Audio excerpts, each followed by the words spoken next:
Down a darkened drive, you'll find their candlelight. From a widow's peak, you'll see it burning bright. Through the double doors into their dusty tomb, you'll feel eyes from paintings follow room to room. On the creaky stairs, you may think twice, as you tell yourself those bangs are mice. In the upstairs hall, you'll see shadows dance. There's a light from the candle, this is your only chance. You run and you cry as you curse this dark night, only to find at the end there's no candlelight. Instead, there's some headphones you put on full of fear. When suddenly it's every nightmare rolled into one that you hear. And it says, "Welcome to the Paranormal Sideshow with your host, John and Stacey Edwards of ParanormalSideshow.com. Hello and welcome to the Paranormal Sideshow. I'm your host, John Edwards, and joined as always by my lovely wife, Stacey. Hello. And we have somehow found Snowmageddon. It snowed. Maine followed us down. It snowed a lot. It took that dastardly state quite a few months to find us here. It did, but it did find us. But find us it did. And it found us with 20 inches of snow. I'm not sure the final total. Well, in some places through this glorious area, there was 2 feet, and some places 10 inches. Some places down to 5 inches, and I had one store in my Bruce Wayne job that had 0. Yeah, that was weird. In the middle of all kinds of snow. Yeah. This one little town. I was calling around checking on my guys, and this one guy, he answers and he's like, "I ain't got nothing." I'm like, "There's a foot of snow all around you. Now I don't know what it is." I was like, "Well, that's good. Have a good day. Talk to you later." But yeah, Snowmageddon. It was crazy. It was. I didn't think that we were going to have to deal with the shoveling of the snow. And, they came and they plowed the roads. It was fine. Our car, it will drive over snow. So we were fine until they came through and plowed. And then they pile it all up at the end of the driveway, and it makes these big chunks. So I just used my secret weapon, in which I stand at the end of the driveway with a shovel and look like I'm getting ready to shovel until someone drives by and offers to plow it for me, which is what happened. Right. Oh, that's a good female trick. I completely agree with that one. It's pretty crazy. There is still a mess of snow out there, which in Maine, they would be going, shame, shame, we all know your name. The road crews up there would be totally just flabbergasted. Okay, so where we live here is so bad with snow. I'm sorry, I'm calling you out. So I have many family members that work for Department of Transportation. Right. For years and years and years. I would go to my uncle's house, my great uncle, and he would get off work. And he was so proud of the fact he was like one of the chieftains at the Department of Transportation. Right, I didn't realize they had chieftains. And so his son, because it's obviously a tribe, right? His son now does what he used to do. I guess he has taken over the role of chieftain. He at some point killed his father with a rock and took over the job. Right. But undoubtedly, this job does not require watching the weather. Right. Because they were caught off guard. And of course, it wasn't a little secondary road that was caught off guard. The freaking interstate. Yes. Not only the interstate, but the most traveled interstate in the United States, right? Interstate 81, was completely blocked down for miles and miles and miles for 12, 15 hours, something like that. People didn't even have people come check on them. No, people were stuck out there. Yeah. People that actually got out and drove because they had no idea what they were getting into. Yeah, because it was terrible. It's horrible. This is why people laugh at us. Okay, we had the salt. We could have placed the salt on the road. We could have prepared for this, and we didn't. Right. And then they go salt everything. And the snow's still out here. Like the problem with this, in Maine, they'll shoot you on sight if you park on the road. Right. I mean, if you park on the road, they're just going to take your car and explode it. To get it out of the way. Yeah. You're dead. They're going to come in your house and terminate you and send you back to Massachusetts. That's just how it works. They take it very serious. That's about the only thing they take serious. They're like, smoke weed. We don't care. That's an open container, open schmanainer. It don't matter. They don't care about anything, man. They really don't. Except parking on the road. Hey, yeah. Oh, yeah. And well, actually, there's two things. Uh-huh. Oh, yeah, you can't park on the street, eh? And Tom Brady. Go Pats. So. Well, I think it's funny because, in Maine, they have all the big equipment because it snows all the time. Yeah. And here, it's like the equivalent of the guys out there with salt shakers, trying to get the snow off the road. It's ridiculous. I think maybe this was some kind of Patriot curse. Perhaps. Because the world's biggest Dolphins fan lives right here. I see. And after the Dolphins beat the Patriots at the last second, Joe DeGotti. That was crazy. Did I just crazy. name one of our listeners who's a huge Pats fan? Oh, yeah, I sure did, Joe DeGotti. Hope you're still an avid listener, buddy. I haven't heard from you in a while. Well, he was. Anyway, it's so bad for the Patriots. That was if you haven't seen it, I don't care if you're a football fan or not, go look for the Celine Dion version on my Facebook. on my Facebook wall, John Edwards, it's easy to find, the attractive bald man. Just look it up, and I'm going to put that as my under thing where it says John Edwards. I'm going to put the attractive bald man. And on there's something some lovely person posted on my wall. It's the Miami play, The Miracle in Miami, as they're calling it now. Mm-hmm. And it's not just The Miracle in Miami. It is The Miracle in Miami set to Celine Dion, because everything is better. Yes. Set to Celine Dion. I noticed that there's actually a website for that. It's called Selena Scene. Yeah. Isn't that crazy? I didn't know you could do that. It made it great, though. Oh, it really is. So what's the one thing you missed during the snowstorm? Actually, Cody was the one that brought this up to me. The one thing that we should have missed, and I didn't realize I missed it until it was said, because Cody's always listened to the show. Oh, yes. Our neighbors. The snowblowers. The snow, not just the snow. See, we're already calling them snowblowers. Mm-hmm. The snow machines or whatever. The little driving snow tractor. Yeah, the snow tractor. The snow. That would blow snow on the side of our house. the kill tractor, whatever that was, the Killmobile. The thing that was that made many a podcast wait till the next day. It did, yes.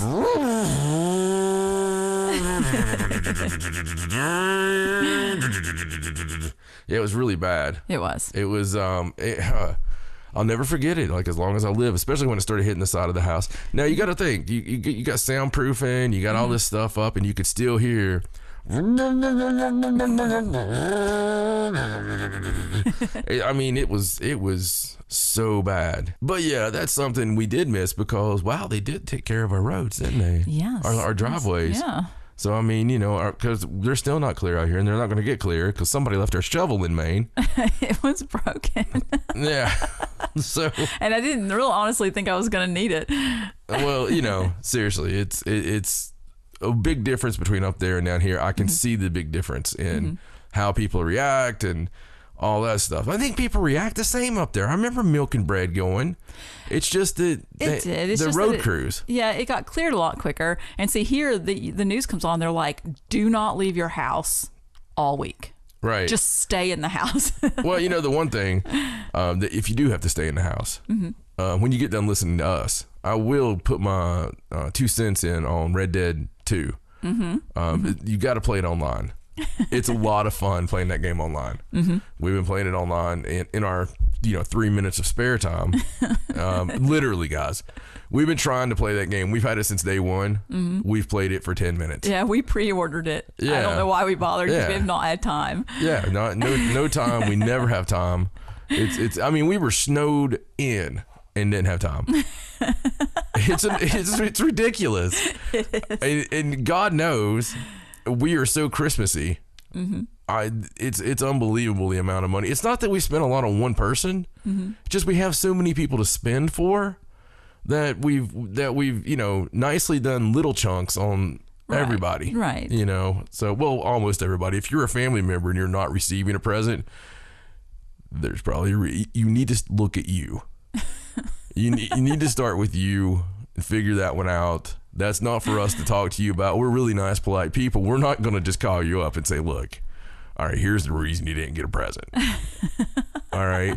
So what's either happened is you've either made us mad at some point, and we're nicely letting you know that, or you didn't give us a present. And there's another reason. It could be simply that we forgot that you existed, which sucks, because we sit there with our exist list and we're like, all right, we really have to try to remember everybody that still exists. Because reality has gotten strained in the last few years. I don't know if you guys have noticed, but we talk about some weird shit every week. So, I mean, sometimes the lines get blurred, you know. I know. But I think we've done really well with our Christmas list. I think we did good this year. Yeah, I do too. Merry Christmas to anybody we forgot. Even though we're going to have a Christmas episode next week. Mm-hmm. So Merry way pre-Christmas. Speaking of next week, we have the big Christmas episode coming up. Mm-hmm. And on the Christmas episode, and we'll get to what this episode is here in a moment because this episode rocks. Just rocks if you don't know about the title. So next week is our Christmas episode. We always like to do a Christmas episode, but this Christmas episode is super special because one of our favorite listeners, and we have those, I'm not going to give that list either because then there's going to be people that have their feelings hurt and all that stuff. And, you know, we just wish we could have all of you in our favorites, but we've got sort of a MySpace thing going on with our the top 10. We got the top 8 and top 8. Okay. We keep a felt board and we change them out. We put your profile pictures up there, and you know, it totally has nothing to do with whether you're a patron or not. But seriously, one of our favorite listeners is Chris Martin. He's really good with giving us certain information on some stories and some leads, and a lot of you do that. We get it from many countries. Yes. We get a lot of leads. We get leads from, you know, right off the top of my mind here, a little Germany, you know who you are. A little Argentina, you know who you are. A little Russia, I'm not supposed to talk about you. I'll talk about you as soon as this whole investigation's completed. Because right now I have to have that. What is that? What is that? Plausible deniability? Something like that. Isn't that what our lawyers told us? I think so. Okay, yes. Yeah, we have to keep quiet for the time being on that one. But just saying, all over the world, we have great people. Chris is one of those good people, and Chris gave us a really good start to what we're going to talk about next week, and sort of the darker side of Christmas without giving you too much to it. It's going to be a fun episode. So he's given us a good starting point there of what we're going to talk about, and we might even bring on some friends next week and give them a little homework to talk about the dark side of Christmas. So we'll see what happens there. It should be a very hilarious episode, and we'll see what happens. But as far as this week goes, holy shnikes. Do you know what this week is, babe? What is this week? Are you really asking me, or are you just asking me for the show here? I'm just asking you for the show. Oh, well, this is the anniversary episode. This is not only the anniversary of our show, which is always around this time of December every year. It is. We tend to start things about this time. Yeah, we do. Isn't that weird? It's weird. So the actually beginning of the show would have been much earlier had our producer not screwed up several times.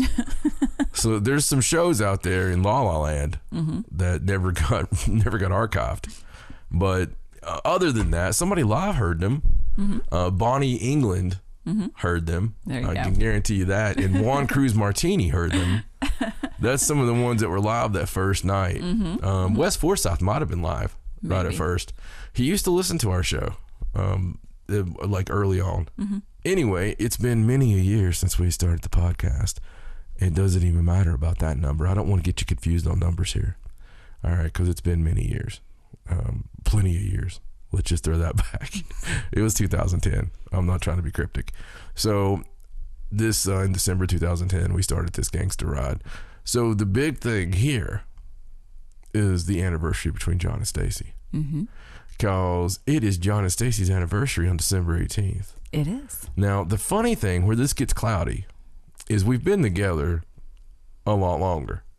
But the actual wedding anniversary in the eyes of our Lord, the year 1998. I was waiting to see if you were going to get that. Really? No, I know you know. I was just being funny. So anyway, 20 years. Yes. 20 years this year. 20 years of marriage. Amazing milestone.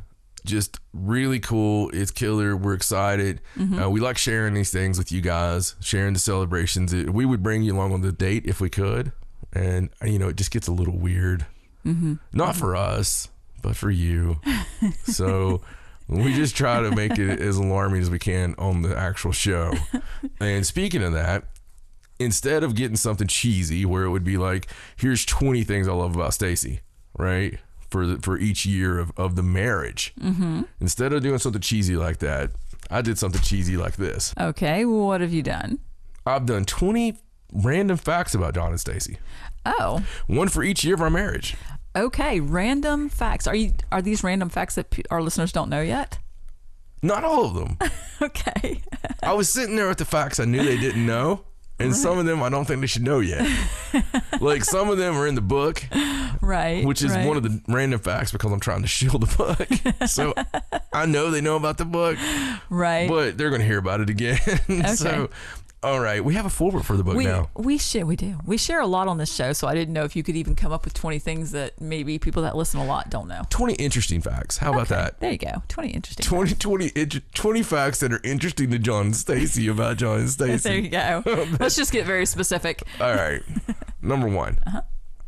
We've been and continue to be working on a super secret project, and it's totally what you're thinking. So we've been caught talking about a super secret project for 2 years.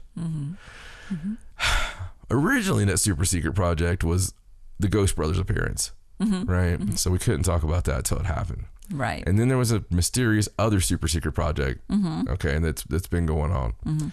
So anyway, that's still going on. Just so you guys know, we just had a meeting about that super secret project 2 days ago. Yes. It's still happening. So it'll come to fruition in 2019. So that's getting ready to go down. First half of 2019, you're going to hear about it. So is that what you think? Oh, that's what I know. I mean, you're going to hear about it one way or another. Exactly. Either we murder everyone involved, that's a joke, or it comes to fruition. Right. So anyway, it's a really big deal. Okay. Number two, our Major Graham Mansion documentary on Paranormal Sideshow YouTube, look it up, youtube.com/Paranormal Sideshow, has 90,000 views. Wow. I thought that was interesting. That is interesting. 90,000 views. I wanted to see what video had the most views. Oh. And the Major Graham Mansion documentary, 90,000 views. Now, if you haven't watched it, I would sure like to get that last 10,000. I want 100,000 views on there. It's just like a little housekeeping thing. It bothers me. 9 out of 10. Number three, we happen to have a book coming out. Have you heard about this? I have not heard about that. Yeah. So shocking. It's so weird, right? So there's a book coming out, and it's going to come out supposedly around Valentine's Day.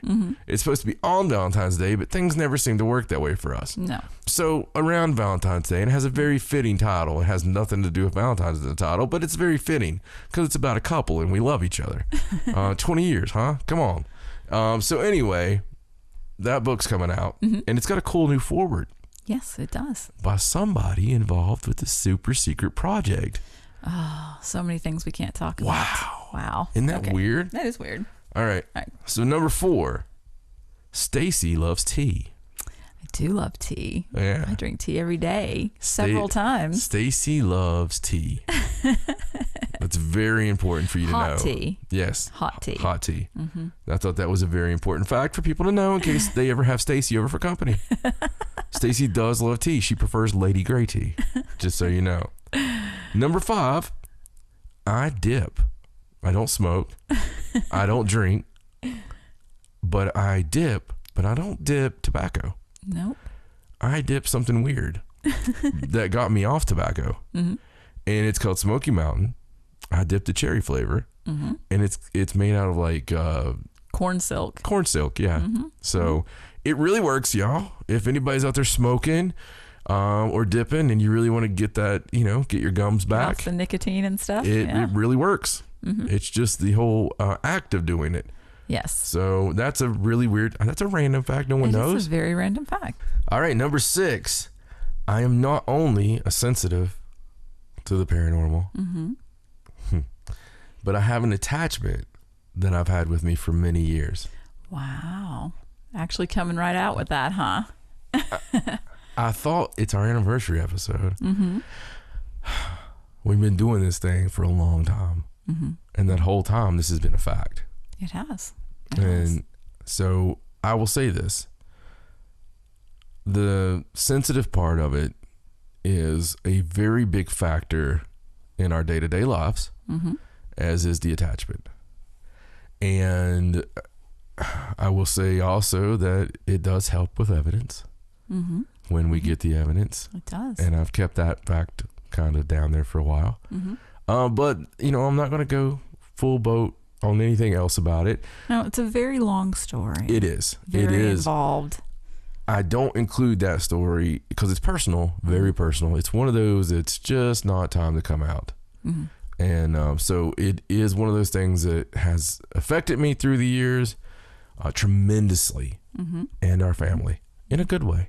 Yes. So, see, some of this stuff is pretty big. I seen the shock on your face right there on that one. I wasn't expecting that one. Number 7. Stacey and I love hibachi grilled Japanese food. We go to our local restaurant enough that the lady knows us when we come in, and she's just like, hi, and she just sort of brings us our food because we order the same thing every time. She knows us ridiculously well. Okay. Probably twice a week. Yeah, probably. Twice a week. Yes. We eat there. We could probably buy another car with what we spend at the Japanese restaurant. All right. Well, you got to have things. Yes. The whole time in Maine, to our defense, we couldn't have it. There was nothing in Maine. Wasn't one, not like the ones that are here. No. So, number 8, the color schemes of my band, my pro wrestling gimmick, and my original paranormal teams were all the same on purpose. They were all neon green and black. You did seem to like that combination quite a lot. Well, I liked connecting all of the things I did. Right. So just a weird little factoid there. All of it's green and black. Yes. So we're having a reunion of the big wrestling team coming up, and the ones that sold out all the arenas around here, and we'll sell out a major place with this when we reunite. And of course nobody knows this, but I'm hoping that the wrestling fans aren't listening to this, but there's a huge reunion. I can't say who, but a huge reunion, and there'll be some green and black returning, of course. And speaking of wrestling, number 9, yes, I am regarded in every circle as the best promo guy in the area, right? The greater area that my wrestling airs on television. Okay, and a promo would be like an interview that a wrestler does, such as Ric Flair, Roddy Piper, something like that. When they just go out there and start talking off the top of their head. Right. Yes. So on my Facebook or on the John Hawkins Facebook page, you can go on there and follow John Hawkins, which is my alter ego. You'll see many of my promos. I have to put one out probably every week to promote some show somewhere, but they are absolutely hands down the best thing you'll ever see. If you watch wrestling, if you've ever watched wrestling, they are the best. There's no script. There's no thinking about it. I push record and I go straight with it. The only thing I have is bullet points from what show and what town it is. Right. They're less funny than the podcast. Yes, it depends.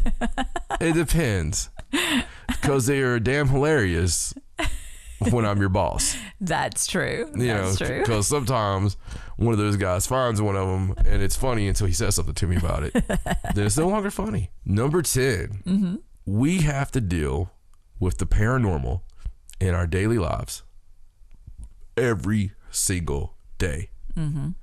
No escaping it. Every single day. We don't put it over. We might put something cute over that happened. Right. We don't tell you every little thing that happens, but we are haunted people, and every single day we deal with something, from something singing in the bathroom that Cody comes over and hears the same thing I've heard previously. Lights, the thing where stuff goes missing and then reappears. That happens all the time. Yeah. Stuff go missing, reappear, doors open and close. Random people at the end of the bed. Yeah. Random people at the end of the bed. The normal stuff. Right. So every single day it happens. Every day there's something. It doesn't matter if it's black shadows, it's, Stacey having somebody behind her in the kitchen, anything. And it's just part of our life. But I thought I would throw that out there because, we don't make it like we're victims. Right. Because we don't feel that way. We feel like we've invited it, and it's okay. Number 11 is another bit of a disclosure. Hashtag Bruce Wayne job. Hashtag Bruce Wayne job is actually that job of a district manager over about 200 odd people, many, many stores in a Fortune 500 company. So it takes up a tremendous amount of my time. And people ask, how do I have time to do everything? And it's not because I cut any corners anywhere, I can tell you that. So unfortunately, I'm a bit insane and I barely sleep. It's definitely one of those jobs where the phone's on all the time. Yeah. So it is absolutely all the time. I leave my family at 9 o'clock at night for 30 minutes sometimes. And, it doesn't matter. Day or night, I never stop. If we're on vacation, I never unplug. That's the kind of person I am. I have to be that way. Some people are like, man, you got to unplug or you're going to go crazy. And it's the vice versa for me. If I do unplug, and if I'm unplugged for 3 days and I don't know what's going on, that's when I go crazy. So it's just the way I chose to be, and my family's very supportive about it. They help me in any way they can with it, and it's been very rewarding. And we just work it in, man. Yeah. We just work it in. A lot of times, you could find a way around something. If you have to work on the birthday, make the birthday the next day. Hint, it's just a date. It's the way it works. Number 12, the amazing Stacey not only keeps a beautiful home and does a lot of research. She does a lot of web work. She does a lot of crafts. She does a lot of cool things like that, but she homeschools our daughter, Ariana, and which is also a full-time job. So she does about 7 full-time jobs last time I counted, and all rolled into one. But she's amazing, and she does a wonderful job with Ariana. But just so you know, she spends, I would guess 4 hours a day researching. Just researching for the show, for little things like that. It's not in continuous times, but it's when she can get everything in. So she'll do this with Ariana. Ariana gets going on her own thing. She'll, watch the baby. She'll go back. I mean, just unreal. And I just thought I would throw that out there too. Just a little random fact. Oh, thanks, sweet. Number 13, our eldest daughter happens to do most of our t-shirt designs. And she does so many of the designs you would see come from Paranormal Sideshow. A lot of our creative ideas all comes from her creative juices that she leaves laying all over the place. It's hard to clean up after those juices. There'll be the juice on the couch and the juice on the floor here, but I forgive her because she makes an amazing cheesecake from scratch. She is an incredible baker and candlestick maker. But she is she is doing a great job with the baking, and just, my God, if you ever want to lose weight, don't try to lose weight around one of Raj's cheesecakes. That's all I can say about that. In fact, one of the levels for Patreon might start being a slice of the cheesecake, and you'll understand why once you get it. Super talented, amazing, beautiful girl. Number 14. We never miss a UFC event. This is very true. Now, when I say we, I'm not just talking about me. I'm talking about Stacey, the girls. Absolutely love, with all their little, man, we're going to hug this tree. Don't kill that animal. Let's kiss this. Oh, don't kill the bug. Let's take it outside on a piece of paper. For all that stuff we have to do for the 2 hours of, let's identify what gemstone this is and let it clear our chakras. From all that, it's like, kill him, Robbie Lawler, so it's let's watch some guys smash each other in the face. Oh yeah, they absolutely love the brutality of it, but they make sense of it because of the Viking in us. So we've got this big Scandinavian thing with us, right? So that's our whole big deal ever since we found out that John the Viking lives here. And everything made sense with me having to stand at the ocean for anxiety relief. to all that stuff. So we've really gotten on that. They love the brutality of it. It's just, the oldest form of combat and the oldest form of sports, really. Yes. So anyway, it's a beautiful thing. It is. Number 15. If you came over to our home and you were like, John and Stacey, I want to watch a movie and I'm going to pick, well, if you want to stay in our home, you may want to pick an independent movie from a foreign country. If we are trying to find something to watch, we are so not going to watch the blockbuster. Okay? We're probably going to watch the independent movie that no one's heard of. Right. From another country. And it doesn't have to be from another country. It could be an indie movie from here. We like it to be supernatural, psychological thriller. That's fine. As long as it's psychological thriller, it doesn't really have to be supernatural. But if it is supernatural, makes it better. Makes it fantastic. And one of these days, we'll watch one of them where the ending makes sense. I'm not sure. Maybe. But we just watched another one last night called The Dark.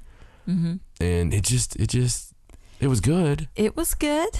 It was good. It was different. What was the one the night before? It was called The Appearance. Oh, yes. That was the one that was one of the ones we like in the medieval times. Yes, and the priest and the, the diddling. Yes, it was interesting. It was. So yeah, that's what we love movie-wise, because we just like them like that. Number 16, Skyrim. Yes, we've made reference to that before. I know, many times. So Skyrim completely took our souls. I don't even know how many hours. I have no clue how many hours I played on that thing. So many hours. It was lovely. I look back on it as a memory, as like we were actually in Tamriel. That's pretty much the only game we rebought because of changing consoles. We've rebought it a couple of times. Yeah, we rebought it a few times because of new additions. Yeah, I would rebuy it again. Yeah, I would. If we had to. They could repackage it just in a different color and be like, how much do you love the game? Will you buy it, John? Yeah, I'll buy it. I play new games and then I go, I bet Skyrim would be fun right now. It's like the standard. Well, I mean, the bar. As far as first person goes, right? It's really hard to beat it. It's a really good game. And just being an archer. Well, if they'd ever come out with another Elder Scrolls game, then maybe we would have something better. Yeah, they will eventually when we're dead. Maybe. They take many years to come out with. They're like Tool. Tool released an album the same year the Elder Scrolls 6 comes out. So, and it's I'm not holding my breath on either one of them. Speaking of bands, my favorite bands, if I'm just sitting around listening or whatever, my favorite bands are kind of weird, eclectic, really, a mix. Pearl Jam, Led Zeppelin, Faith No More, right, and Duran Duran. Interesting. Yeah, go figure, right? that last one's just like, really, and they're not even really in that order. All those are kind of number one. And Stacey is Marilyn Manson, the Foo Fighters. Yes, love the Foo Fighters. So, other than that, I can't really. Well, I mean, you could throw in some old Aerosmith, yeah.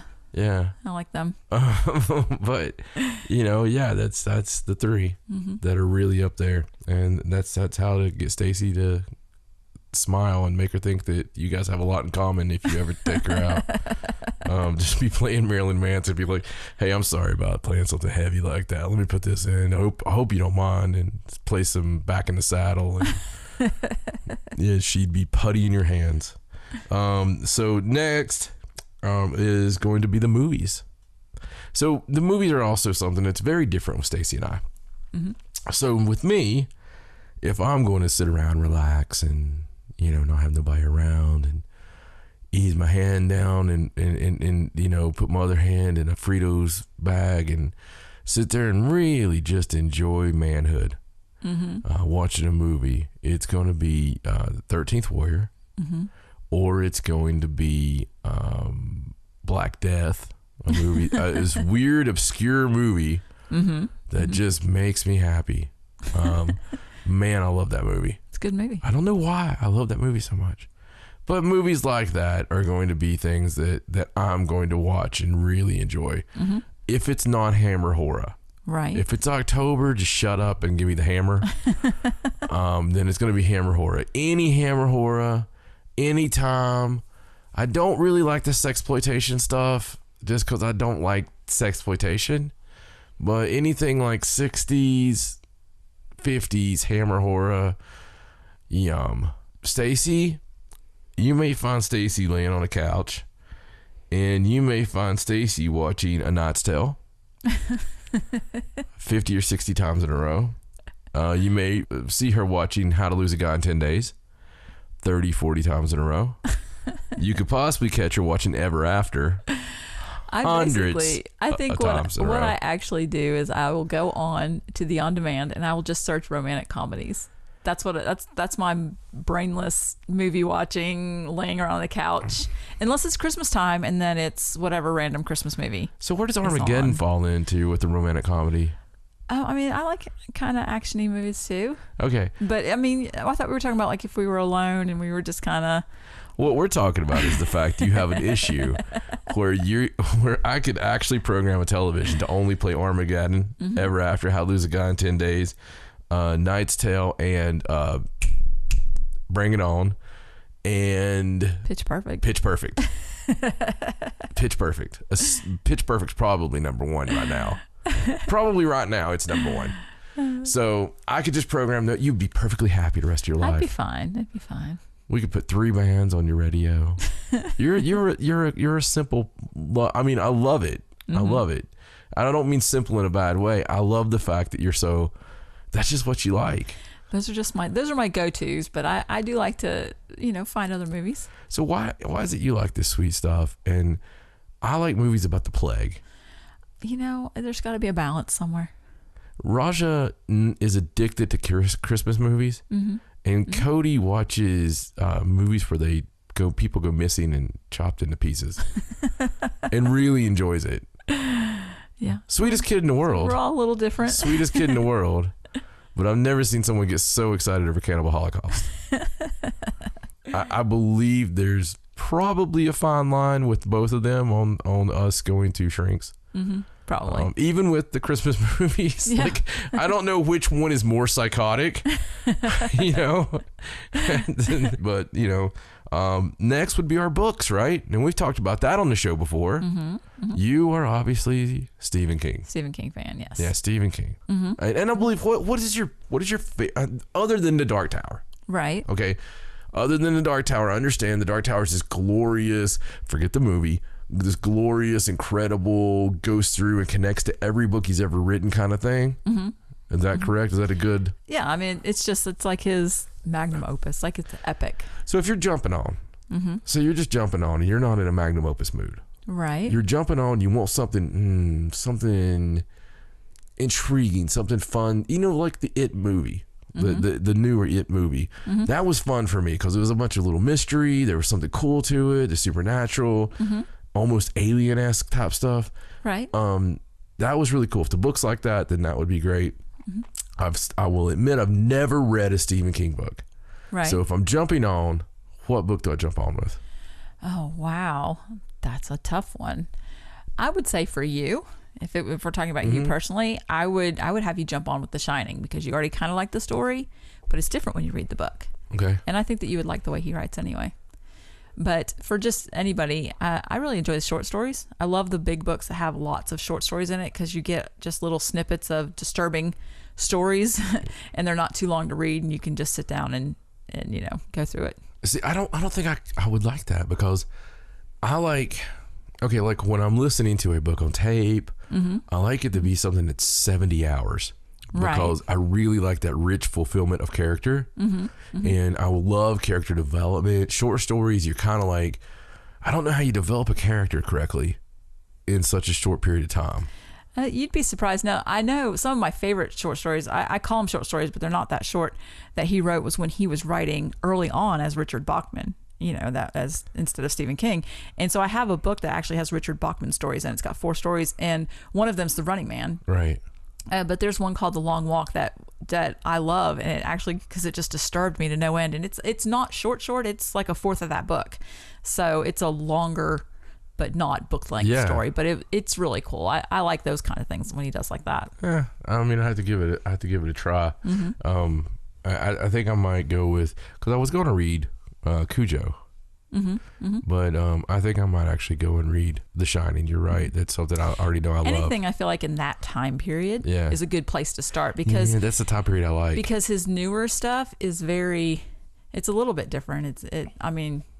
It's weird, but it's not the same as his older stuff. Yeah, I'd like to go pre-car wreck. Yeah, like there you go. It seems like they're separated very big between pre-car wreck and post-car wreck. I mean, post-car wreck seems to be, wasn't there like some stuff that was really relatable to the car wreck? And there was in the Dark Tower. It was mentioned. Oh, really? Like he put real life in there. Oh, that's interesting. The characters came over into like our reality. Wow. So yeah, it was pretty cool. Well, speaking of coming over to our reality, do I even have to tell you who my favorite author is? No, I'm pretty sure you listened to Lord of the Rings enough that I know who it is. So Tolkien is a mastermind. And as I've said before, I will go to my grave. If I don't prove it before then, I'm telling you, Lord of the Rings happened. It happened. Middle Earth is in reference to the second age of man. I believe there was a first age, and I believe there was a second age, and I believe that the places they're talking about that are places on the globe, and I think that it came to him just like Star Wars came. I think Star Wars probably happened. I believe a lot of times that these muses put real things in there for art, or we take it as art, and it's showing us instead this entire, it's like a vision, like a prophet. Right. And they don't realize they're prophets. Right. It's just a thought I have. And they go in this incredible freaking stories. I mean, to create a universe like Tolkien created. Okay? The things that Tolkien created are the gold standard for any fantasy that came after. So the creatures, the elves, and the way they look, and just the whole 9 yards. It really all started with Tolkien, and whatever he wrote really became that standard. Kind of like Sherlock Holmes. Sherlock Holmes, and it got popular, and then everybody, Agatha Christie, everybody had these really intelligent, super intelligent, there's no one, anybody could be that intelligent detective. Right. And maybe some stumbling, bumbling person with them. Right. That together they, solve the crimes, and it's great because it worked, right? But yeah, that's definitely my favorite, just because it's so amazing, just so amazing. I will say that if I'm sitting listening to stories or reading stories, Sherlock Holmes would be my favorite to read. Okay, everybody knows that. But as far as just me appreciating, right, it's gonna be the Tolkien stories. I appreciate those. Unbelievable. Now, number 20 is one that people may find hard to believe, but I just wanted to do it. It's our 20th wedding anniversary. We love everybody like you're our family. You are absolutely our family. So I want to tell you a little crazy one. Number 20 is we never fight. John and Stacey are not your average married couple because we don't fight. We playfully rib each other, or playfully, like, it's not even disagree. It's this whole act thing that we have with each other that it might be like, well, you better if you know what's good for you. I mean, that kind of stuff. We don't, pick up the elephant lamp and throw it at each other, or try to slowly poison one another with, spiked drinks or anything like that. or try to kill each other with tainted medicine or any of that stuff. Yeah, no. Oh my God. I really expected that to be on the list. Holy cow. And then there it was. It just happened. I put together this list, and then off the cuff, I'm sitting here talking about how I never fight with my wife. And I'm talking about what a sweet, hardworking, lovely woman she is. And really putting this over. I was even going to talk about, just to creep Cody out if he's listening, the fact that hashtag mommy daddy time happened right before the show to really build the anniversary part of it. But instead of all that, she has to bring it up. So you know what? This is off the cuff. This is unscripted. Ladies and gentlemen, I give you Stacey Edwards and her story for the monologue of her favorite memory of the past 7 days. Okay, so I went shopping and John started to not be feeling well again. And, we just got over the whole sickness and the flu and the sinus. And I'm still sick. And yes, and I don't want him to get sick again. So when I went to the store, I got some more cold medicine and cough drops, things like that. But I decided I was going to get some of the, that airborne type stuff, the immunity support that you chew up. And it's like a big boost of vitamin C so that you don't get sick. So I grabbed some of that and we got home. I put all the groceries away. And I brought all the medicine upstairs and I put it on the bed and I was like, okay, here's your medicine. And I was like, and here's this immunity support. Eat one of these so, you don't get sick. So he's up here in the room and bless her heart, our poor little Ariana's in here with him and they're talking and he decides to chew one of the tablets up and all of a sudden I can just hear him screaming from the other room. And I accidentally bought the effervescent tablets and not the chewable tablets. So if you've never put an effervescent tablet directly in your mouth, I don't advise it. So it's not even putting it in your mouth. It was putting it in my mouth and violently chewing it because I hate the taste of the vitamin C ones. So I have to chew my vitamin C tablets very quickly. So I had just drank something I call my fizzy drink. And so my fizzy drink is a probiotic drink that you can find at any local Walmart. I drink a couple of these a day. They're by Kavita, and it's a kombucha tea. So they're very fuzzy. I call them fizzy drinks. So I just taken a big drink of that. Probably had a slight fever. I put this thing in my mouth. In between, like right on my tongue. It's a huge tablet. And all of a sudden, this explosion of foam blows up through my nasal cavity and literally out the front of my nose. I could feel it in my ear. I mean, I feel it go straight down my throat and I couldn't breathe because there was nonstop foam flying down my throat. Terrible that I'm laughing because it's not funny. It's not funny. So I'm trying to scream and gag and Ariana has no idea. She thinks I'm being funny. And because I guess I'm making a funny face, but I was just like, whoa, and it was just pouring out, and I just had to kind of relax my jaw and let everything fall out into my trash can beside the bed, and then try to drink and spit, and it was still foaming like a bunch of Pop Rocks were in my mouth. So what I get from Stacey is what you're currently hearing. It was really bad, and I'm sorry for laughing, but he was just screaming and actually cursing, not cursing me, but cursing that he ate it, and it was totally my fault. I mean, he didn't look at the package either, but I told him that it was chewable, and so he just trusted me. I'm so sorry, honey. Yeah, and I wasn't trying to kill you. Yeah, so I told my mom. And that was the second mistake, because then all this got repeated, and then my mom couldn't breathe from laughing, and it was just, you kind of see where you stand sometimes. Oh, wow. Okay, I'm sorry. So there. I apologize. Speaking of that, if you want to find out more about that, visit paranormalsideshow.com. That's your address to find out everything effervescent. Facebook.com/paranormalsideshow. Effervescence abundance. On the Twitter, it's at Sideshow97. Yeah, more effervescence. Instagram, Hot Effervescence Damn. It's John and Stacey Edwards.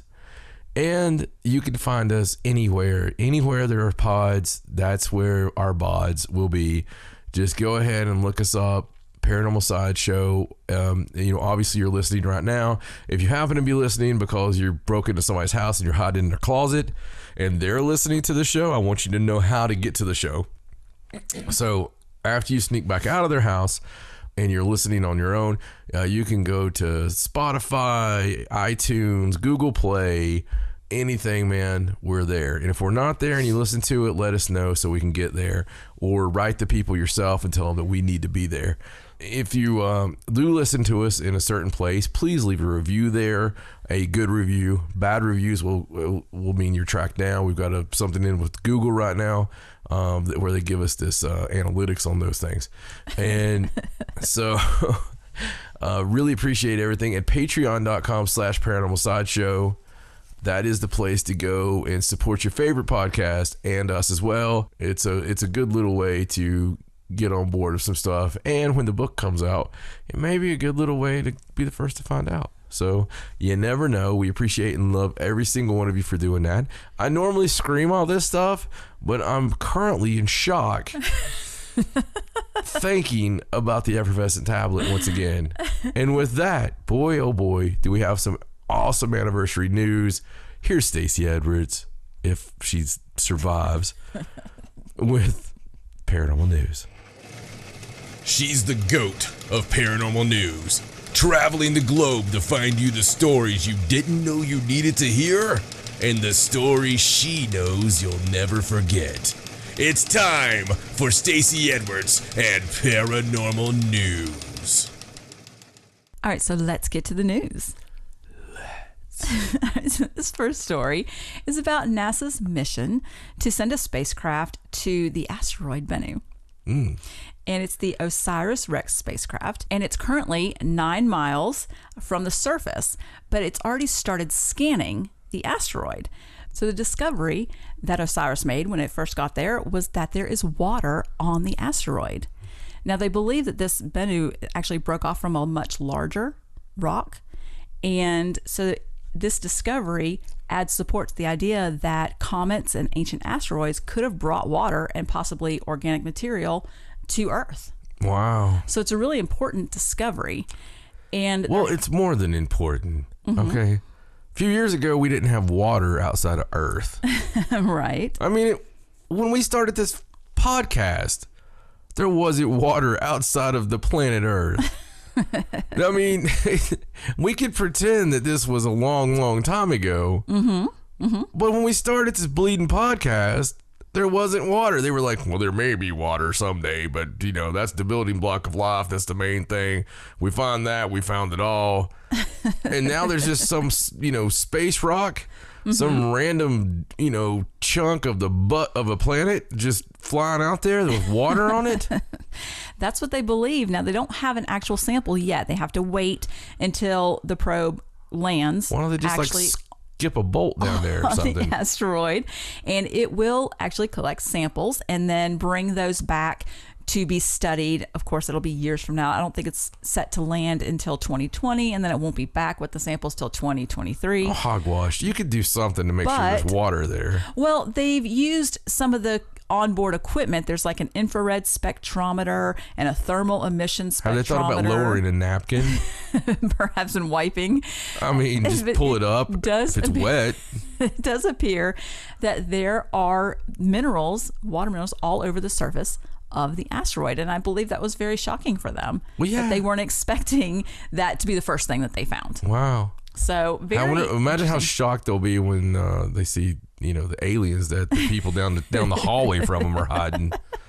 That they keep this very departmentalized. So the kids that just came out of college are in that room that we're getting this story from. When the assholes that still smoke in the building, right, are like 5 doors down, and they're like, all right, Rex, we know you flew here in 1828. Tell us. We've been questioning you for 40 years. We've been beating you daily. Just tell us where your ship is. Well,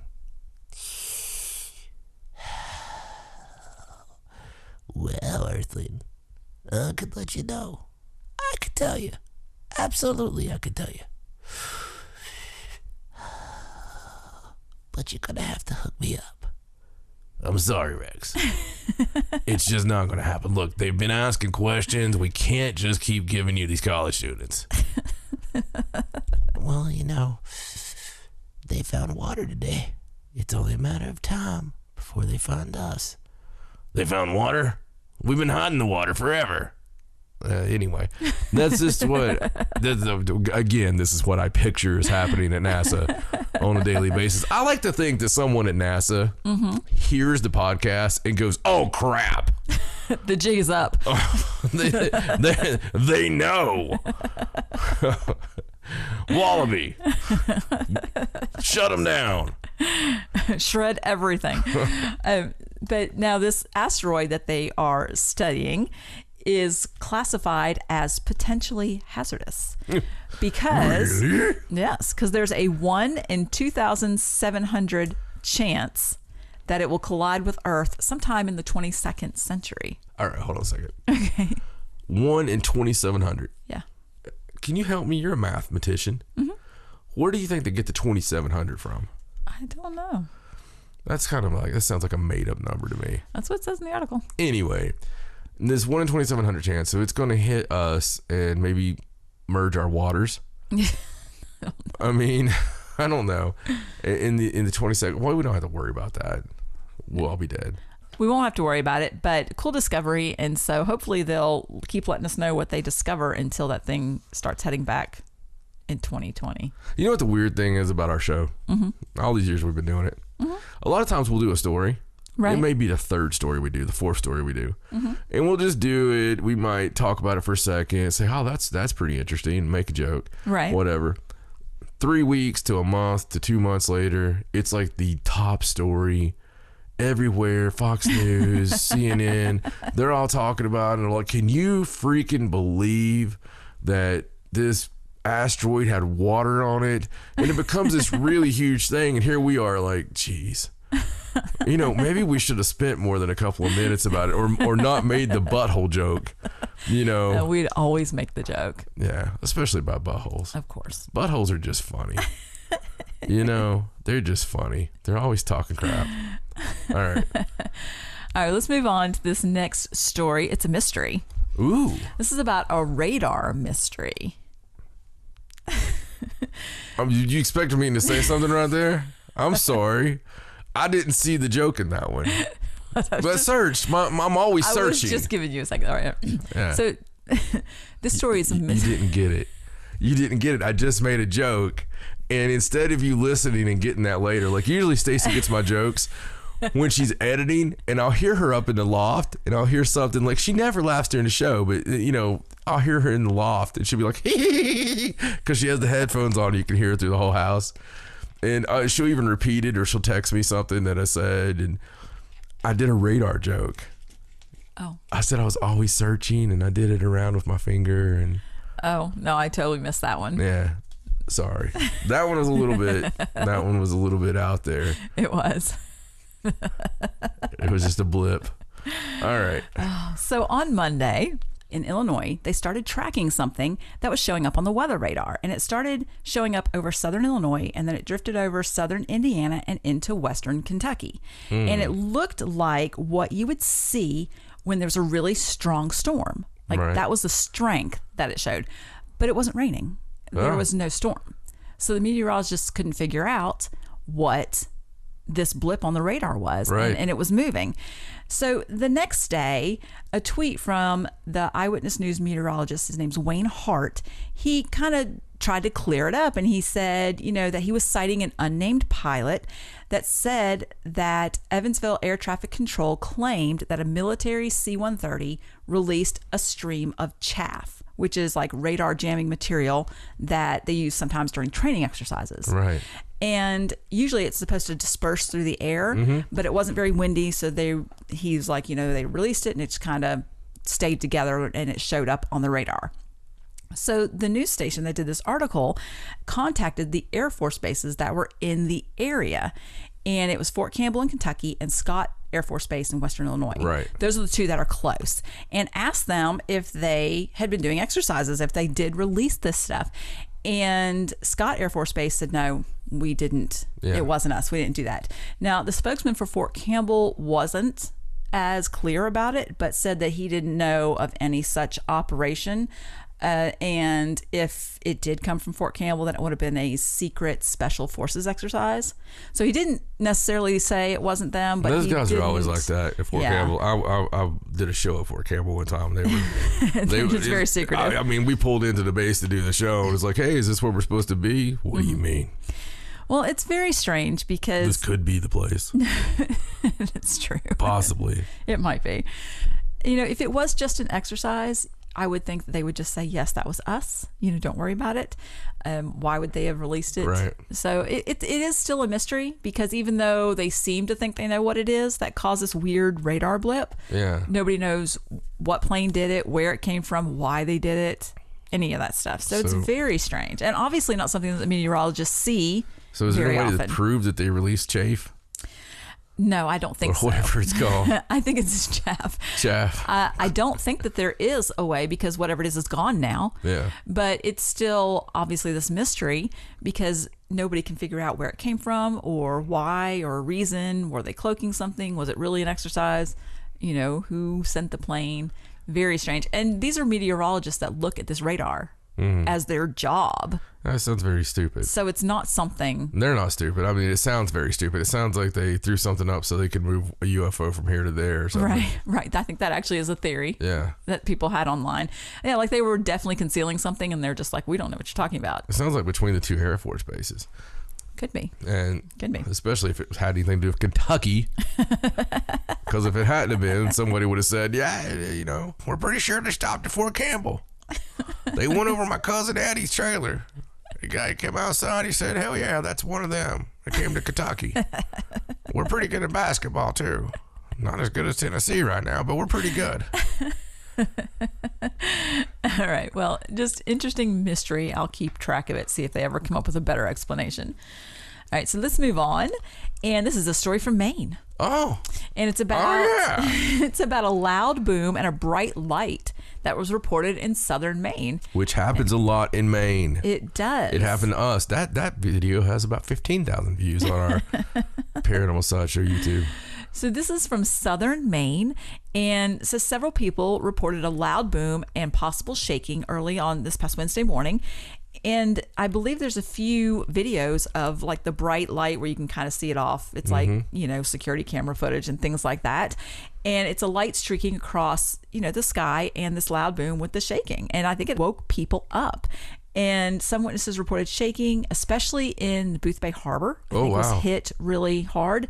And a minor 1.8 magnitude earthquake was reported near Bradley, Maine, but that was on Sunday morning. So lots of mysterious booms. Lots of stuff going on around there. Lots of you know, I mean, there's lots of military bases up there. There's a couple airports, military wise, and there's a lot of huge planes that come in from that point as well. Boothbay Harbor, though, is a charming, brilliant place that has the nicest paranormal shop you can ever go to, called Enchanted. And it's just amazing. You need to go. It's a giant, like 2 or 3 story emporium great. Of weird. Oh, it's wonderful. Yeah. And you just, you know, wind your way through there. It might be Enchantments. I don't know. I think it's Enchantments, yes. Yeah, great place. But very interesting. They're not even saying that it's definitely a meteor. Like, they have no idea. So. Oh, it might be a crashed UFO on that one. Could be. And speaking of earthquakes, we had 2 earthquakes in this area in Tennessee. Yeah. Just recently. Yeah, on Wednesday morning, correct? Yes, in East Tennessee.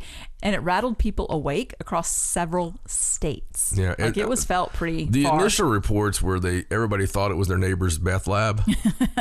They're like, daggone it. Yeah, but after they realized that the meth labs were safe, that's when they checked the moonshine stills. And after that, they made sure that their wife didn't fall out of bed.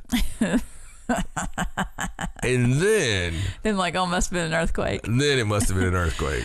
There was 2. The first one was a 4.4, which huge. Yes, it's the second strongest quake on record in East Tennessee. Yeah, that's huge here. And then the second one was 3.3, which is still scary. Yes. Because listen, we're not Southern California.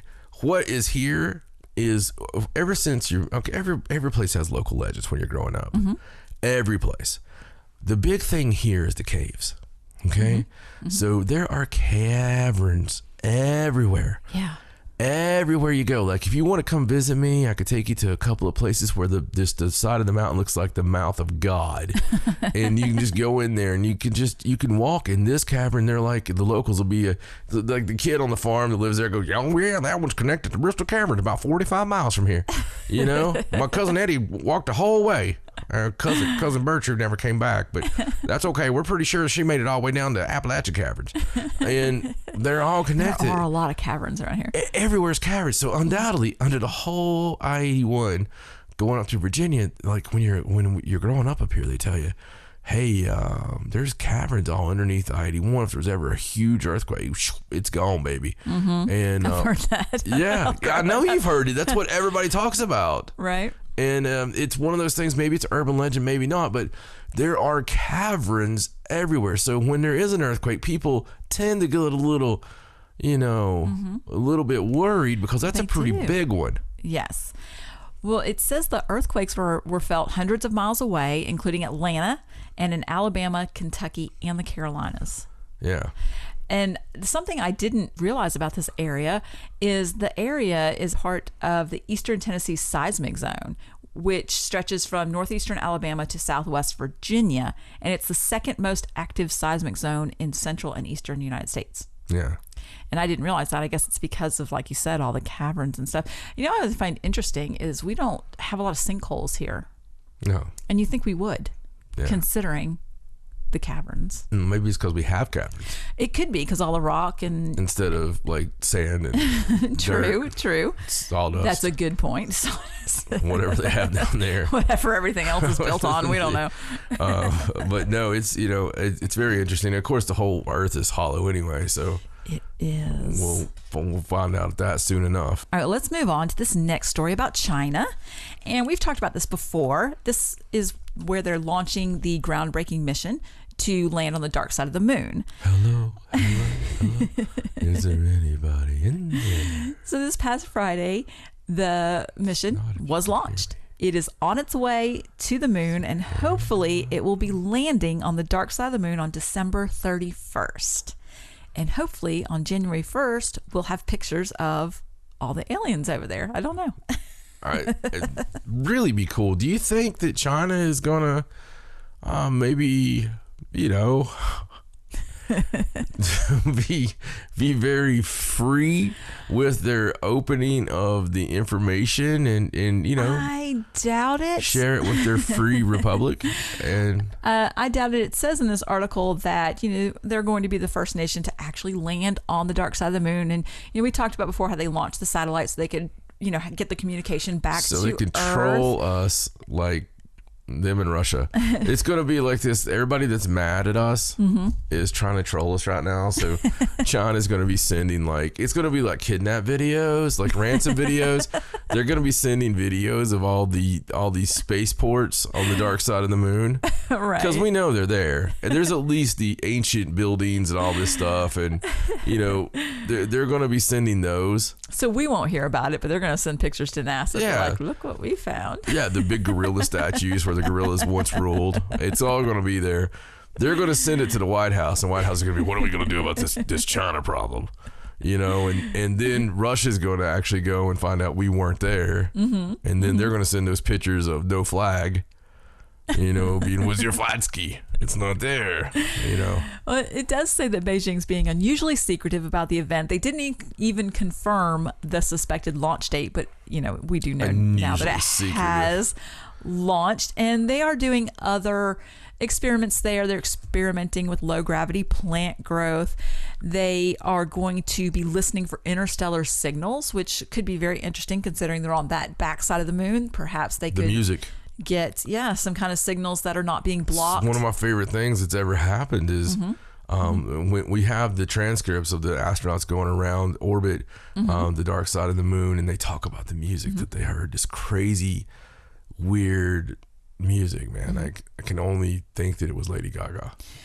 And I'm not sure what else, if they plan on going on any other parts of the moon or if they're just going to concentrate. I feel like they're just going to concentrate on the dark side of the moon. I hope they never come back. Like, I hope that, I mean, I don't want them to really get hurt. Like, I hope they come back at some point, but I hope that they go around and it's just like they lose them and they don't come back. I mean, because that would just build some mystery. We need mystery. I think that would unite the world. We do. If they'd be like, China Voyager 2277 FUSA has went. It's strictly the call letters. Just so happened it was a random thing. Has went missing, and we haven't heard from, whatever their name is. There's not astronauts on that. It's just a probe. Damn it. I was hoping there was a Chinese astronaut named Sean that had the X. Because I really love the name Sean, because they say Sean like it's Sean, but it's got an X at the first of it. It's totally my Chinese name. I've already decided that if I change to, if China does take us over at some point, I'm going to be first in line to denounce my citizenship and become a Chinese person. And I'm just going to be as long as I can be named Sean and with the X. It's really cool. Have you not seen it? It's like Sean. It's like XYN or something. And they're like, oh, hey, this is Sean. Is it? Because it looks like Exxon. That kind of stuff is the kind of stuff that bothers me. This is the kind of stuff that keeps me up at night. How does X give a sh? Sorry. Well, okay, Sean, let's go on to the next story. Let's do it, man. This is a story about an NBA star that claims he doesn't believe that we went to the moon. Oh, wow. And not any NBA star. Is it the Flat Earth guy? It's not. It's Steph Curry this time. Oh, crap. Yes. We went 5-star on it. So during He's like the Michael Jordan of our age. Podcast, he made a statement. All the kids wear shoes. They do. Did you see the story where the little girl wrote him a letter because the company that sold his shoes only sold him in under boys section, didn't sell them under the girls section, and she wrote him a letter. She's like, why can't I buy these in girls sizes? Because you'll never make money if you try to be an NBA player. And he fixed it. Oh, he fixed the WNBA?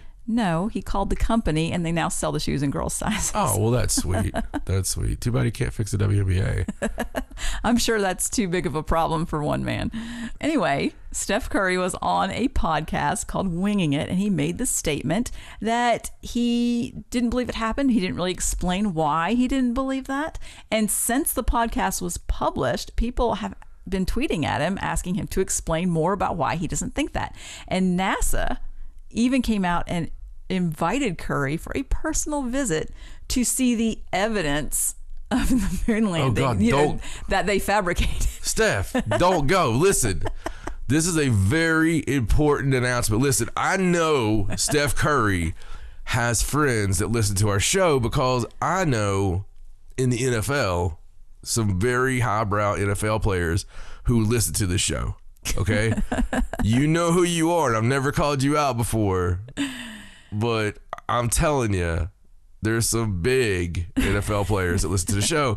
When you're on this, when you have to travel all the time, it's one of those things. You listen to podcasts, right? You do. And the NBA guys seem to really dig paranormal. They get because they stay in all those haunted hotels. Yeah, they get into stuff like this, right? Yeah. So listen, I need one of you to get a hold of Steph. Okay, you got to tell him.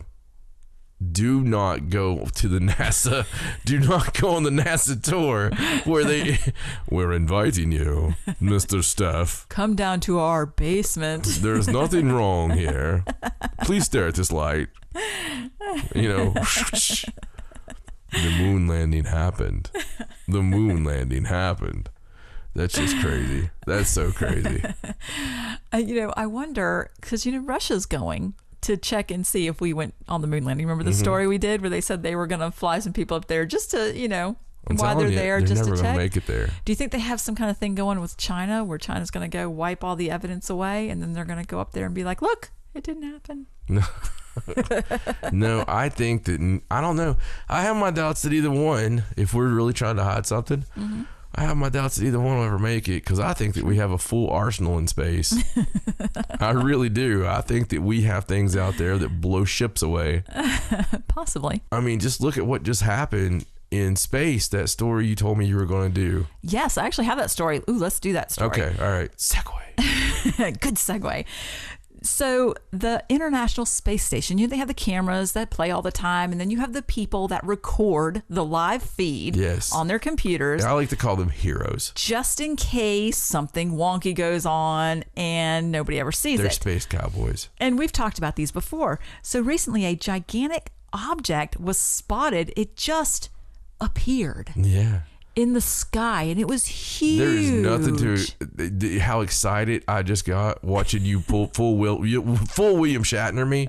She's sitting right across from me here at the recording desk, and her hands up like she's delivering some Shakespeare, and she just goes, "It just appeared, Spock. It appeared in front of the ship. Ahura. Drop to your knees." That was great. Thank you for that. You're welcome. I'm just excited about this because I saw the video and it's great. It's amazing. Glowing object. It appeared to be bluish and it had kind of a white center, and you can see it for a second, and then guess what happened? Yeah, it was freaking classic. The feed is cut. Yeah. With a big please stand by, and we have a temporary loss of signal, or we're switching cameras. I know in the past we've had these live cams, and they've caught like things that look like, dandruff. right. Falling, and they're like, oh, that's intelligent controlled dandruff, and and all this stuff. So you're watching it, and I love UFOs as much as the next person, but Stacey and I quit watching the ones that just look like little stars moving because we don't care. I mean, that's just where we're at. It's got to be something good. It's got to be, because nobody's going to buy it. Right. So why do we watch it? Like, that's great. If you experience it yourself, get some real data, man, while it's happening. Everything you can while it's happening, get some real data, because otherwise it's just going to be another one of lights in the sky, right? So that's why it's such a big deal when it's good. This is good. This is really good. This was, like she said, this is probably the size of a country, okay, in relation to the Earth being right underneath of it. And it just shows up, bro, like she said, and it's just there, and it's huge. And they give no S's about this. They shut it down quickly. And it will, when it happens and you watch that and you see what happened and you see they shut it down, bro, that's terrifying. That's just, that's the kind of stuff, that scares me to death, because number one, if they didn't know about aliens, they would alert us all. Okay, if they didn't know about aliens, they would freak out and they would say, oh my God, there's a giant blue ship here, right? And it's half the size of the Earth. But since they know, they instead shut down the camera, call us all morons for talking about it, just like every other thing that adds up about UFOs. Yeah, exactly. I mean, it's just ridiculous. But this is a really good one. You need to go look at this one for yourself. Tell us what you think. Yeah, absolutely. All right, let's move on to this next story. And this story is that a global team of scientists find an ecosystem below Earth that is twice the size of the world's oceans. Dude, here it is. It's Hollow Earth. They've found life inside Earth. Yeah. Basically.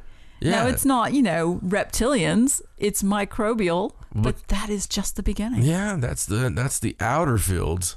I mean, that's amazing. That's amazing, because it is Hollow Earth.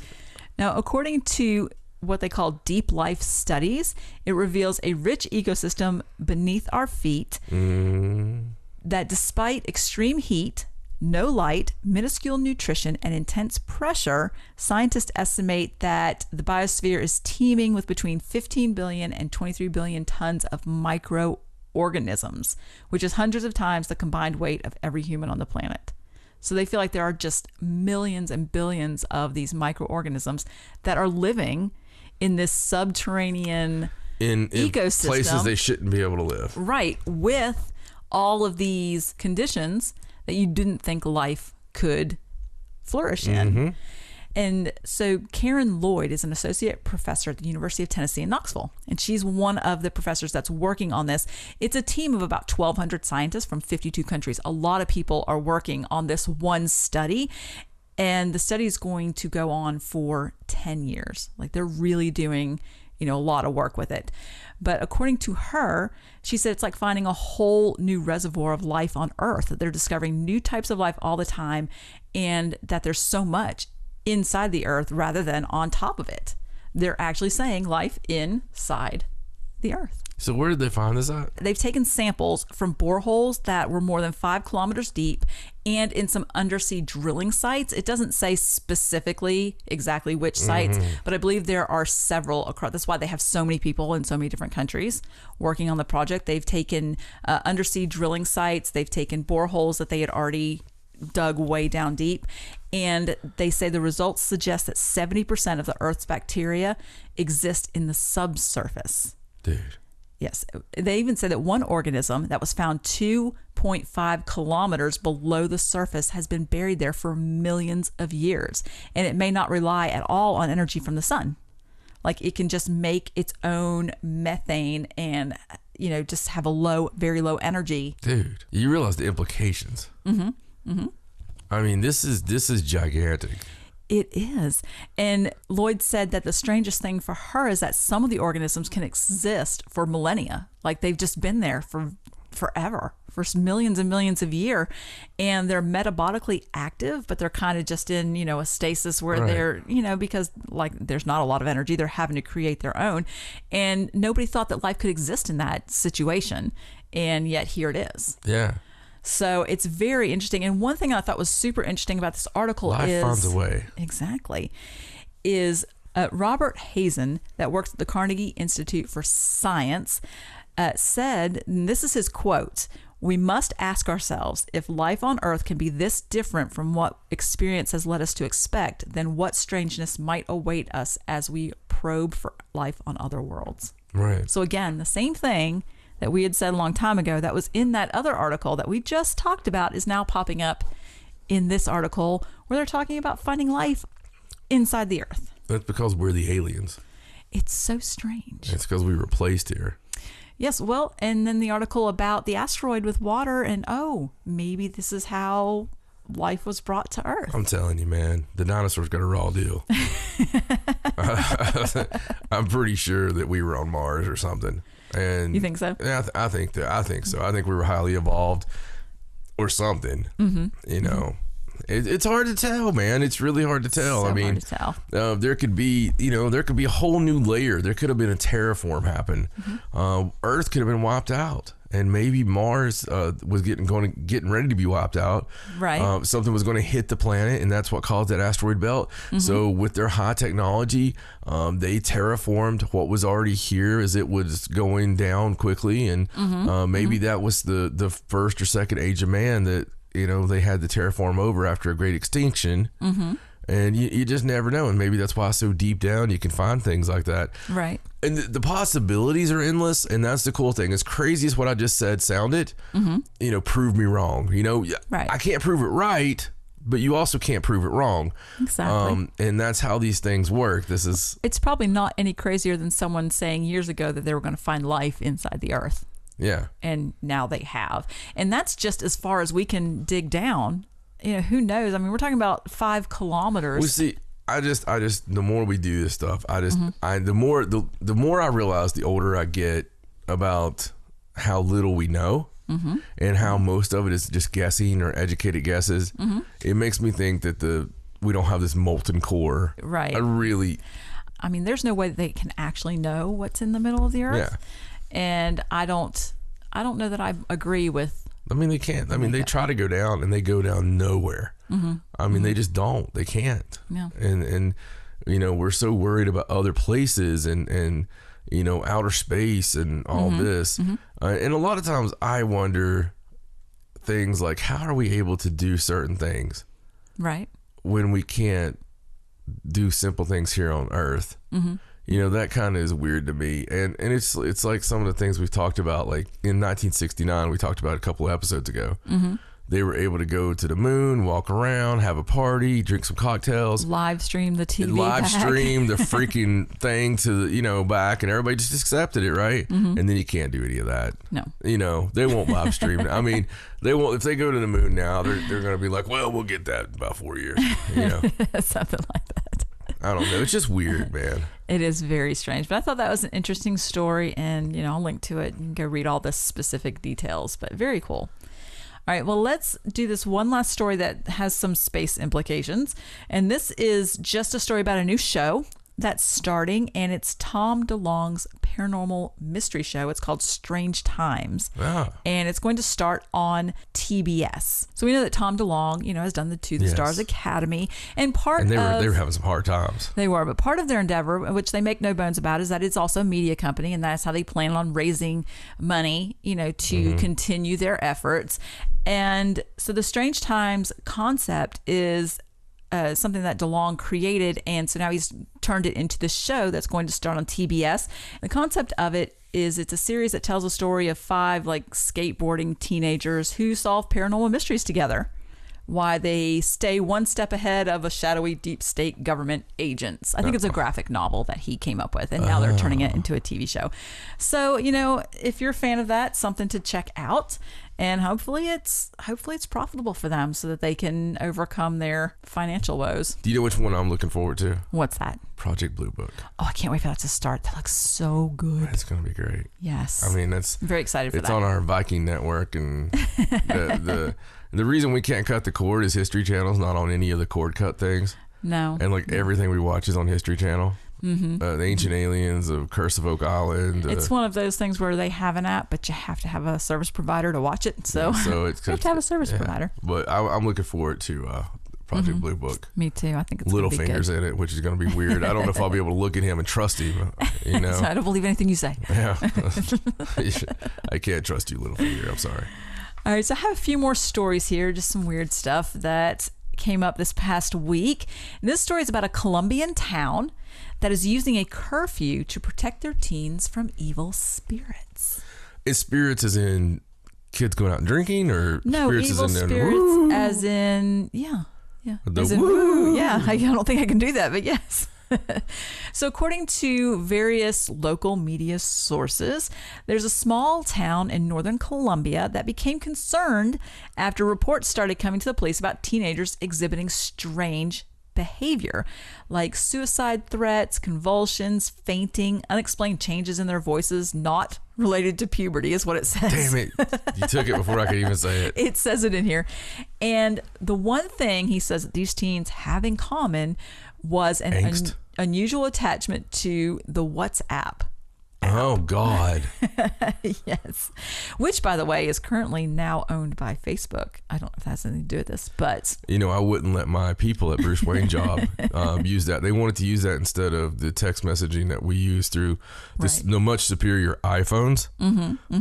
But they wanted to use the WhatsApp, and I wouldn't do it because I had read too much craziness about WhatsApp. Well, the thing about the app, it's not actually the app. What happened was some of the kids, about 15, 17 years old, they decided to put together a group on WhatsApp where they imposed challenges on each other. And one of the challenges was the invocation of spirits. Oh, no, I've done that. Yeah.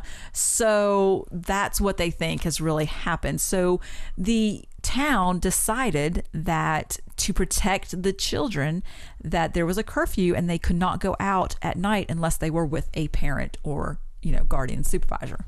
Wow. They just had to stay home. So, and that is the way that they feel like they can combat this. I think it's great. I'm sure it'll probably work.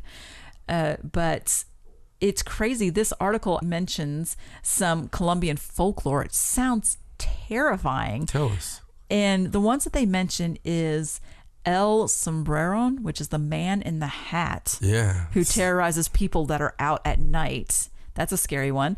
El Mohan, a hairy creature with claw-like nails who sinks fishing boats and steals hooks and baits. Wow. That one's scary. What about El Cocaino? I don't think that one's on this list. The one that hits you with a machete if you get in the wrong field. Let's see. There's La Patasola, the one-legged woman who lives in the jungle and hops on one leg while chasing men. Not sure she's actually a spirit. Maybe. I like that one. And La Madre Monte, who is also called the Mother Mountain, who's a big woman who attacks unfaithful husbands and boyfriends. Wow. Yes. I would never be attacked by her. And there's another one they mentioned, the La Llorona, which I think there's a movie coming out, independent movie coming out. There is. The whaler who stands with her own child. It's actually not independent. That's a big one. I think that's a James Wan movie. Yeah. Oh, that's true. I don't guess it's independent. It looks good though. She stands with her own child in lonely places and attacks those who stop to help her. That's the folklore. I don't know if that's the one or not. It's the wailing lady, the crying lady. Mm-hmm. It's what that movie is. It says the whaler. Oh, the whaler who stands with her own child in a lonely place. Oh, so. Not to be confused with the Alaskan ghost, which is also a whaler. Catches whales. Beware of the whaler. No, that's pretty cool. You know, America needs to catch up, man. we don't have any good folklore. You know, I was hearing the ones. Dr. Nico was telling me all the Argentinian. Folklore stuff they told kids, and it was terrifying. I know. It's like I've always wondered why the Argentinians that I've been friends with were so well behaved. They're the nicest guys in the entire planet. They're all beautiful, not the guys. Well, the guys are pretty too. Right. I'll just say that. But the girls are just gorgeous. Like you always see the pictures, and it's like, hey, this is my girlfriend, and it's really it's just like a supermodel. Yeah, and everybody down there just seems like it's a really cool place. I mean, they got everything down there. I really dig that place. But anyway, then I figured it out because one day he innocently was like telling me about some stories that they had growing up from the local lore and the legends and stuff. And then he's like, well, these were probably just used to scare kids. And he was telling me, behaving. I was like freaking sucking my thumb by the time I got done reading it. Is that the problem in America? We don't properly scare our children into behaving. I think one of them was this thing that like comes and beats you if you're bad. Like it's just like, well, this little guy, it's like a little demon that'll come over and just like, really? I mean, yeah. I'm sorry. I'm going to be really quiet and sit here. I'll read this book. I'll become a doctor. It was just really crazy. But, that's the same stuff that's just like, the old Germanic tales. I mean, look at like Hansel and Gretel and all that stuff. That's all great stories, right? I love those horror stories, and kids love it too. People keep their kids away from horror. They're worried about nightmares and stuff. That's such a part of growing up. Here recently we've been letting Ariana watch some scarier stuff, and dude, she just absolutely adores it. She just loves it, and I think there's an allure to those kind of stories when you're a child that you don't have when you're an adult. When we're watching it, we know that I can go to sleep wherever, no matter how quote unquote bad that movie was supposed to be. Right. With a kid though, there's this fun. It's almost a roller coaster. Just that how scared are you gonna get? And because you've heard about the movies your whole life, and how scary can it be? I don't know. I dig that stuff. I wish I could go through it again. All right. Well, let's move on to this next story from a community in Brazil where some strange things are happening. And according to this story that I'll link to, people are on edge following a series of strange incidents in which their homes were pelted with stones from an unseen force. Really? Yes. And this particular article, I'm going to link to it. You'll have to translate it because, it's in Portuguese. But there's pictures of the houses with holes where the stones had hit and knocked, places in the roof and stuff like that. But the weirdness reportedly began like a month ago, and a number of people reported that someone or something had thrown rocks at their houses. And it wasn't a situation where they could see who was doing it, and it was coming from a lot of different places at the same time. So they have no idea how it happened. The road is not close. There's a picture of like the road where you can see the houses down. It's not close enough for it to be coming from the road. Is it one house or many houses? I think it's more than one house because there are a lot of people that reported it. But after it first occurred, they called the police, and police officers came to the site, and they were stationed on the scene to see if they could, see who was throwing the rocks. However, the officers witnessed the event taking place and could not find a culprit. And when the policemen got out of the car, the stones started coming in, and they went to the houses, and every time they got closer, more stones would get thrown. So the policemen were just as baffled as the residents. And the rocks, they say, were of such a size that in order for them to hit the houses, somebody would have had to stand close enough that they would have been seen. Right. Because they did do damage. I did see the pictures, and they did do damage. So the police didn't have any help. All they said was, perhaps you should consult someone about maybe a haunted thing, because they couldn't find anybody or anything that was responsible for this happening. It's very strange. Wow. It sounds eerily similar to some of the stuff that happens with like Bigfoot cases. I mean, they usually don't surround the house and pelt it with rocks, but they do throw rocks and stuff. Brazil has like the Mapinguari, and because every continent has a Bigfoot. They do. And it's just, just a thought, something that could chuck a good sized rock a very long way. Right. You never know. You never know. I think the only prevailing theory they have is poltergeist, maybe. Activity. That's a hell of a lot of activity. It is. Who knows what's really doing it? Yeah. I don't know if they'll ever get to the bottom of it, but hopefully it stops or they figure it out. Well, hopefully we get an update on it if they do. Yes. Well, I'll keep looking. They should really test those rocks for human fingerprints. It looks like they would do all that. You would think so. All right, well, let's go on. There's just a couple more stories. And this one is a story about a video. You'll have to go watch the video. I think you've probably seen it. It's about the mom who was talking to a friend of hers on the video call, and something strange was in the background. Now, normally we don't talk about videos, but this one was really strange, and it did pick up steam, and I watched it, and it was pretty eerie.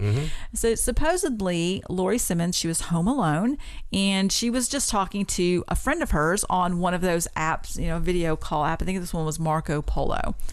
And you can record the conversation while you're talking, or it records while you're talking. Right. And when her friend was like, is there somebody there with you? And of course she was home alone, and her friend, I think, knew that she was home alone. That's why she was asking her if there was somebody there. And she said no. And so her friend said, well, you need to go back and watch your video. And so she went back and watched, and there's a figure behind her walking around in her house, and it's very creepy looking. Yeah. That's so. And a lot of people right off the bat, they poo-poo it. And they're like, well, there's no way this is real or whatever. I will tell you this, okay? If it's real, it's spectacular. Yes. To use a Terry Hatcher line from Seinfeld. Right. If it's real, it's spectacular. But does it look like it's something that's made up? Absolutely. But it could totally be real. That's the whole, you decide. You just need to watch the video. Right. If you haven't seen this viral video already, you need to take the time. You need to go to paranormalsideshow.com, which would be an easy way to find it. Watch the video, decide for yourself. It's creepy, regardless. It is. It's creepy with all these videos in our houses. And all this real-time video stuff. It's bound to happen. Well, it makes you think about what could be going. What about the ones you don't record? Yeah. What could be going on behind you? Always. They're always behind especially you. in our house. They're behind you now, Stacey. I'm sure there are. And there's a mirror back there, so I'm not going to look. Yes. Okay, so last story. And this is sort of an update. And this is about a woman, Amanda Teague. And we may have talked about her before. She married a spirit. Yeah. And this is not the one we just talked about. This is the one that she's a Jack Sparrow impersonator, and she supposedly married a spirit named Jack, who was an 18th century pirate. Yeah, not Jesus not Christ. An 18th century this pirate. That would have been amazing. And so the update to the story is that she has announced that their marriage is over, that it was just not working out. Was it the rum? It was probably the rum. She did not explain everything. She said that she would explain all in due course, as much as she can string that out. All he wanted was sex. But she did say to be very careful when dabbling in spirituality, that it's not something to mess with. I guess she calls it spirituality when you marry a spirit. I don't think that's the same thing. But they did get married in a private ceremony on a boat in international waters, and she hired a medium for the wedding so that the medium could say that the spirit said I do, and consented. She needed a large. But it's now done, which is sad. Their marriage is over. So I hope she does come out with her tell-all book about what happened when she married the 18th century pilot or pirate or whatever. Do you? And then and then it went bad. Yeah. South. Wow. I'm sure the relationship just didn't have any substance. Maybe. I'm reaching for something here because that's what I do, but I don't have anything because it's one of those. Sometimes it's sad to laugh at people that are already funny. True. And, it is sad if she thought she had something and now it's gone. So, again, I don't want to make fun of her because you know what? I'm just going to throw this out there. What if she's really talking to the spirit? And, I'm sure there's probably a spirit. And the spirit was like, hey, let's get married. I mean, I don't know. You never know. I mean, some of these ghosts are hot. There's some pretty weird things that have happened to us. Weird enough that I can't say that somebody's not talking to a spirit that wants to get married. I mean, if old Catherine popped in our house and Catherine's Hill, Right. You never know. You never know. So I don't know. It's very strange. I will say this. If a ghost is talking to you about marriage, I would probably put that in the bucket of Steph Curry going and letting the government program him. Show him the evidence. Never trust a ghost. That's the best rule. If you do it, getting to know one or something and all this stuff, and you build a good relationship and you feel like you could trust them, still don't trust them. Just because you never know what you're getting, man. That's true. The intention. If you do hear them, that's fantastic, but you don't need to. I'm talking about in a relationship wise. Right. Don't ever let them in to you in any way, shape, or form. That's just that doesn't need to happen. No.